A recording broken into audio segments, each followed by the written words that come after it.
Саламатсыздар ма оқушылар? Бүгінгі кезекші оқушылардың сабаққа қатысу туралы рапортын менің столым үстіне қойсын.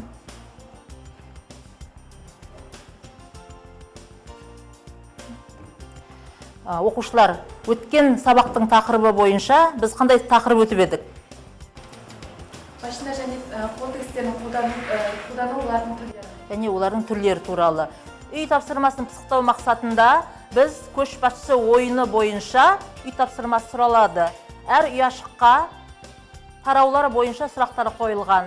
Және сұрақтың жауабы ұпай санымен бағаланады.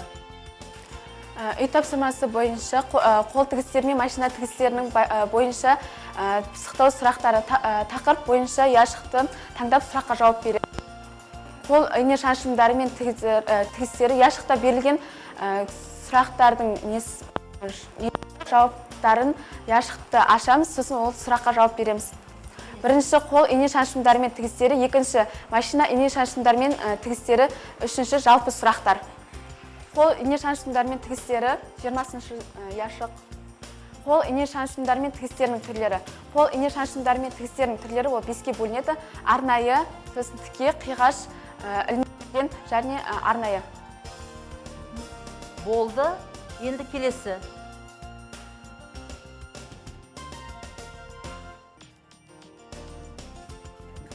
Назым. Келесі ұяшық таңдаймыз. Қол ине шаншымдары мен тігістер 10. Тігін бұйымдарын дайындауда қолданылатын жұмыс түрлері. Тігін бұйымдарын қолданылуда дайындалатын жұмыс түрлері негізгі 3 топқа бөлінеді. Қол жұмысы, машина жұмысы, ылғалды жылумен өңдеу жұмысы. Тексеріп көрейік. Жауабын дұрыс. Қол жұмысы, машина жұмысы, ылғалды жылумен өңдеу жұмысы. Келесі. Назымның жауабы дұрыс. Енді келесі ұяшық таңдау үшін тақтаға кім шығады? Айсұлу шығады. Айсұлу, нешінші ұяшық таңдайсыңыз? Тігістердің 3-ші ұяшық таңдаған екенсің. Енді сұрағын оқи ғой. Шаншымдары мен тігістерінің 30-ы таңдаймын.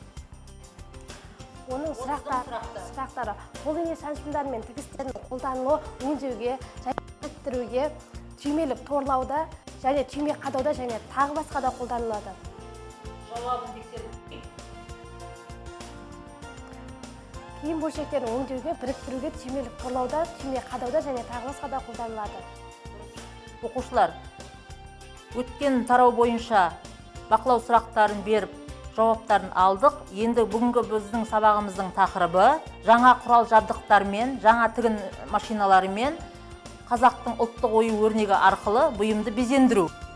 Біз сабағымызда қазақтың ұлттық ою өрнегін, қазақтық бұйымдарды ұлттық ою өрнекпен безендіру тәсілдерін, өңдеу технологиясын және техникалық шарттары туралы өтеміз. Өздерің білетіндей, ою өрнектің 200-ден аса түрі бар.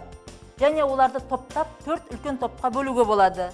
Бірінші өсімдік тектес ою өрнектер, жануар тектес ою өрнектер, ғарыштық әлеміне байланысты ою өрнектер және соңғы геометриялық топтағы ою өрнектер түрлері. Осы ою өрнектердің түрлері қазіргі кезде 200-ден аса түрі бар. Және оның шығу тегі және түрлері әлі де зерттелуде. Кез келген қазақ үйінің, бұйым қазақ халқының үй тұрмысында, киім кешегінде, қолданатын тұрмыстық заттарында ою өрнексіз көзге елестету мүмкін емес. Бұйымды ою өрнекпен кестелеу және әшекелеудің өзіндік технологиясы, өзіндік орындалу техникасы бар. Мысалға, әр ою өрнектің өзінің мән мағынасы да бар. Және ою өрнектің кестелеудің, әшекелеудің түрлері де бар. Соның бір түрі жапсырмалау. Негізгі матаға қосымша матаны арқылы киімді жапсырмалау әдісімен безендіру жатады. Ою өрнектің түрлеріне көбінесе қыз балаларға өсімдік тектес ою өрнектер пайдаланса, ер адамдардың киімдерін өрнектеуге мал тектес, жануар тектес немесе ғарыштық тектес ою өрнектер қолданылады. Енді бірінші ою өрнекпен бұйымды безендірмес бұрын ою өрнектің түрін таңдап аламыз. Екінші, бұйымның қай тұсына ою өрнекті жапсыру арқылы өрнектеу әдісін таңдап аламыз. Үшінші, ою өрнектің көлемін таңдап аламыз. Өрнектелетін бұйымыздың көлеміне ою өрнектің көлемі сәйкес болу керек. Міне, өздерің көріп отырғандай, жапсырмаланатын орналасу ретті жапсырманан көйлектің етегіне, омыраудың жоғарғы тұсына, кеудеге, жеңге, етекке, алдыңғы қос өңірге, иыққа, арқаға бұйымды осы тұстарына жапсырмалау әдісімен ою өрнекпен өрнектеуге болады. Өздерің көріп отырғандай, қазақ халқының ұлттық киімдерін ою өрнекпен безендіру. Манекенде өздерің көріп отырғандай, ер кісілерге арналған және әйел кісілерге арналған ұлттық киім. Жаңаға айтып өткенде, ұлттық ою өрнекті киімнің қай тұсына өрнектеу керектігін таңдап аламыз дедік. Етекке, киімнің етегіне, жеңнің ұшына, омырауға, қос өңірге және арқаға. Міне, көріп тұрсыңдар, арқаға. Осындай киімнің көрінетін тұстарына ою өрнектің түрлерін әсемдеп, алтын немесе күміс жіптер арқылы зерлеп, ою түсіруге болады. Ою өрнекті зерлеп түсіру үлкен шеберлікті қажет етеді. Ол адамның ойы ұшқыр болу керек. Негізі, ою өрнек деген сөздің өзі латын тілінен аударғанда қандай мағынаны білдіреді? Өздерің білесіңдер, әсемдеу, өрнектеу, безендіру деген түрді білдіреді екен.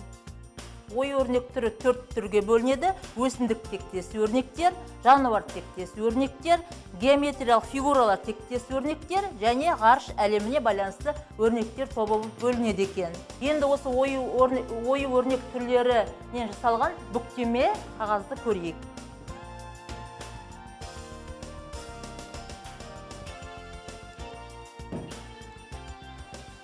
Міне, көріп тұрғандай, ою өрнектің түрлері сынық мүйіз,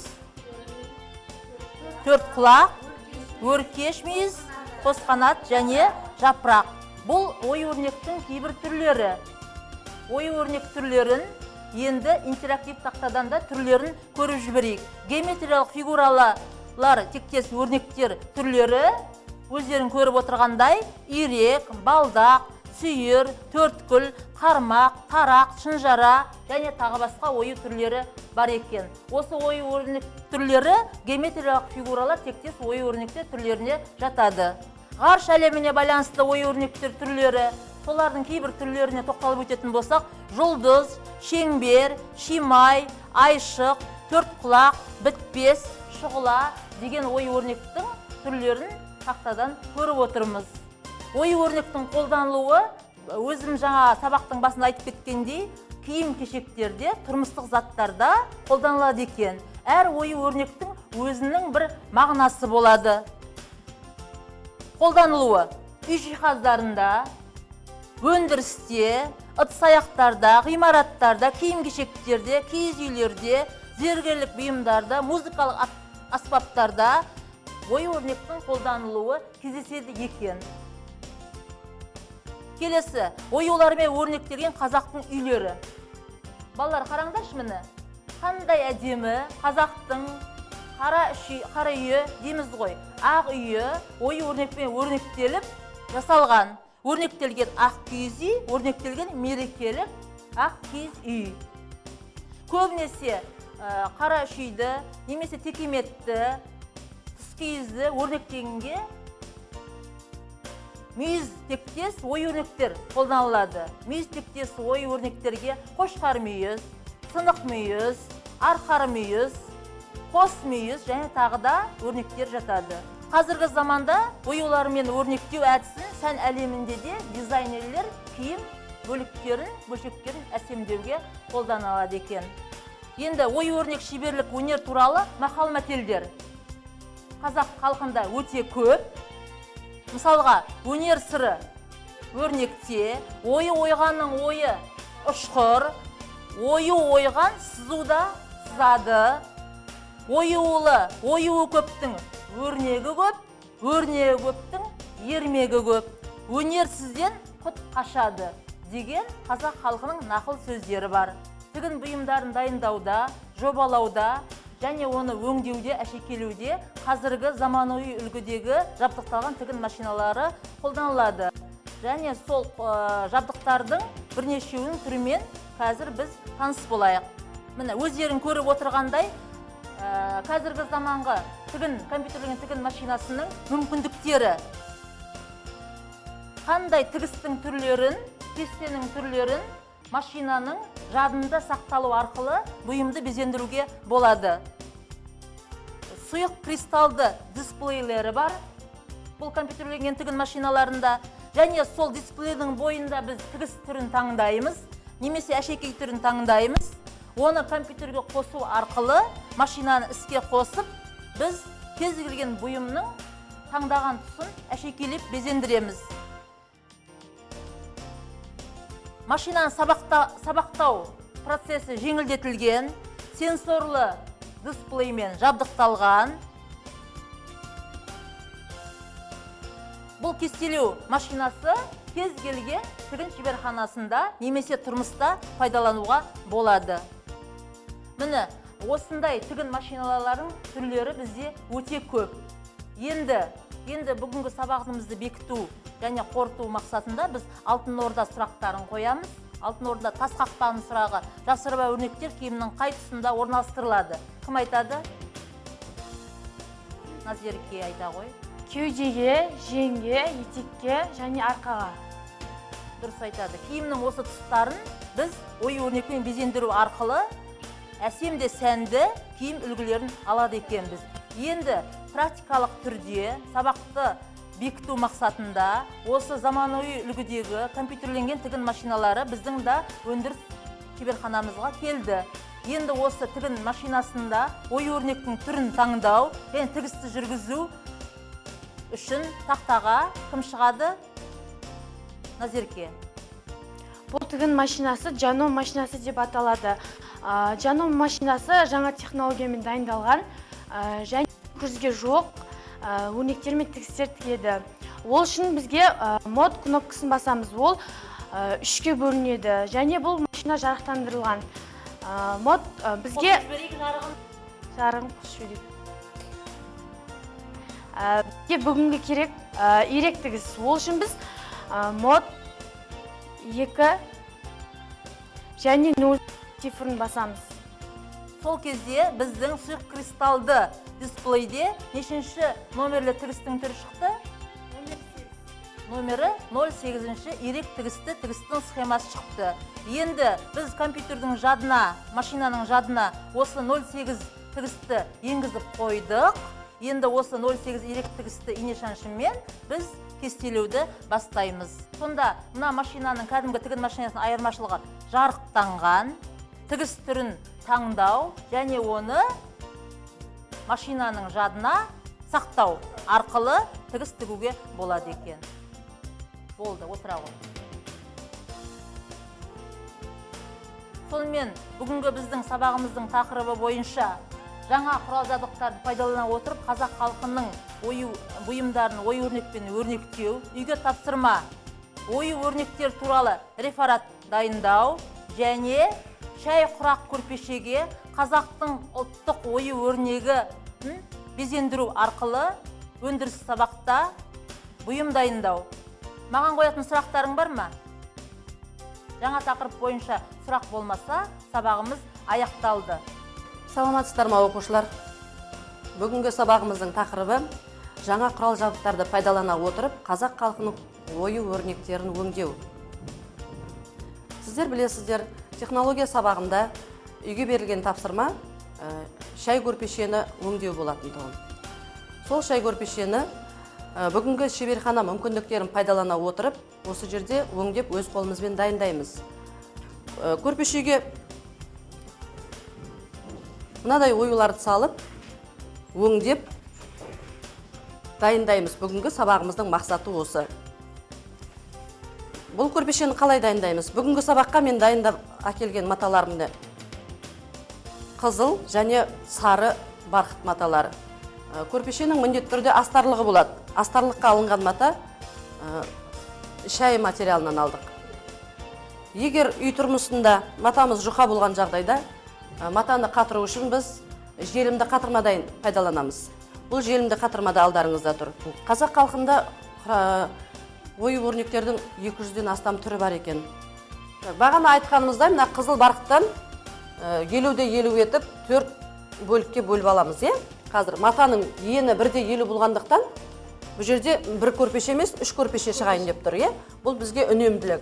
Ал енді мына сарыдан трафарет пайдалана отырып, узорын сызып аламыз. Мынау матаны 50-50 қылып сызып аламыз. Содан кейін қырқып аламыз. Матаны.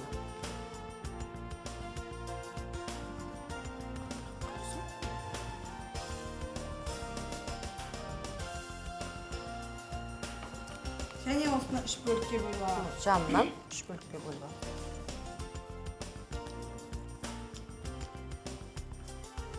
Осылай міне біздің 3 көрпешеміздің беті дайын, 50 сантиметр матадан 3 көрпешені дайындауға болады. Енді сызғыш пен сабынды пайдалана отырып, матаның ортасын табуымыз керек. Қалай табамыз ортасын? Ол үшін оны ортасынан сызып аламыз. 2 диагональ сызық жүргізу арқылы. Ортасын. Соның орта сызығын тауып алдық. Енді оған ойымызды салуымыз керек. Ойымызды қазір ұлбосын дайындап береді. Ұлбосын қалай дайындаймыз? Ені 35 сантиметр және ұзындығы 35 сантиметр қылып, сосын оның 10 бетін ішіне қаратамыз. 10 бетін ішіне қаратып, екіге бүктейміз. Ал бір бүктегеніміз, және мынау 2 бүктегеніміз. Одан 3 бұрышты шығады. Тосан қылып, дұрыстап. Жылжып кетпес үшін не істейміз? Қол инемен көктеп аламыз жектерін. Уақытша қол тігісімен Көктеміз.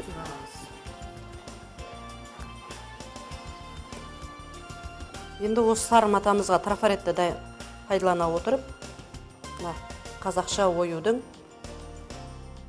сызықтарымен бойлай отырып, сабыны пайдалана отырып, суретін салып аламыз.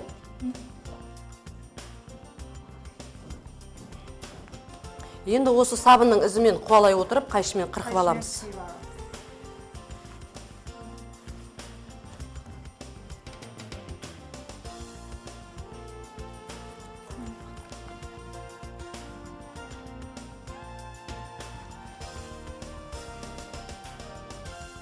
Енді оюды үстіне қойып алып, оның бұрыштарын теңестіреміз. Ол жылжып кетпес үшін қол инені алып, қол инемен түйреп аламыз. Содан кейін құрғақ сабымен сызып аламыз.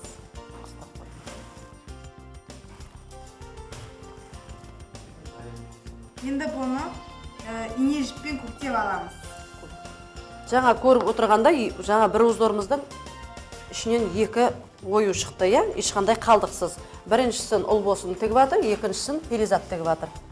2 узордың іші мен сырты. Енді осы узорларымызды әдемілеп көктеп аламыз қолмен. Содан кейін барып, жаноми тігін машинасында зигзаг тігісімен өңдеп аламыз. Ал енді жаңағы қызыл матаға сары оюымызды қол инемен тігіп алдық. Енді ары қарай жаноми машинасында еректі тігіспен өңдейміз.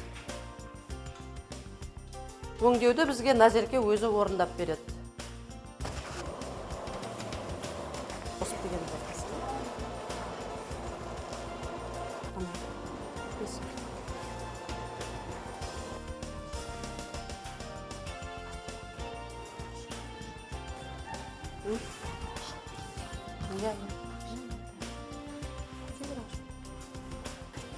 Алып болғаннан кейін түтеуге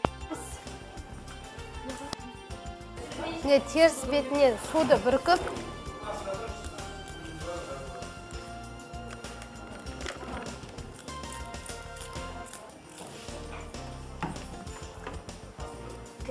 үтіктейміз.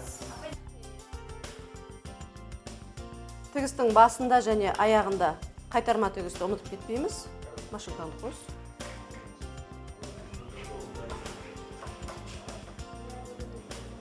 Басында және аяғында қайтарма тігіс. Көрпешені оң бетіне айналдыру үшін 20 сантиметр орын қалдырып кетеміз, Бұл тігіп атқанымыз көрпешенің астарлығы.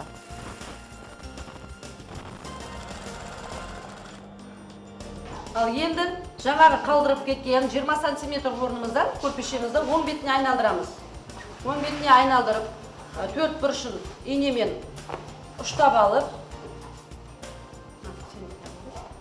алып, соңғы рет ылғалды жылумен өңдейміз. Осылай біздің көрпешеміз, шай көрпешеміз бүгінгі сабағымыздың мақсаты дайын болды.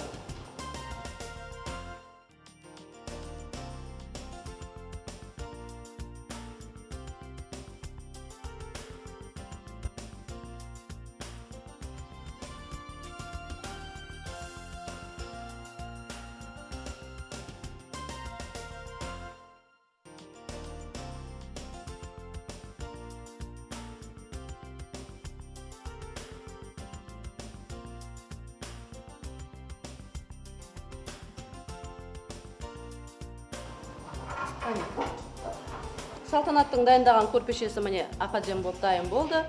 Бүгінгі сабақтың мақсаты орындалды. Енді үйге тапсырма. Осындай шай көрпешесін үйде тұрмыстық тігін машинасын пайдалана отырып шай көрпешесін тігіп алып келу.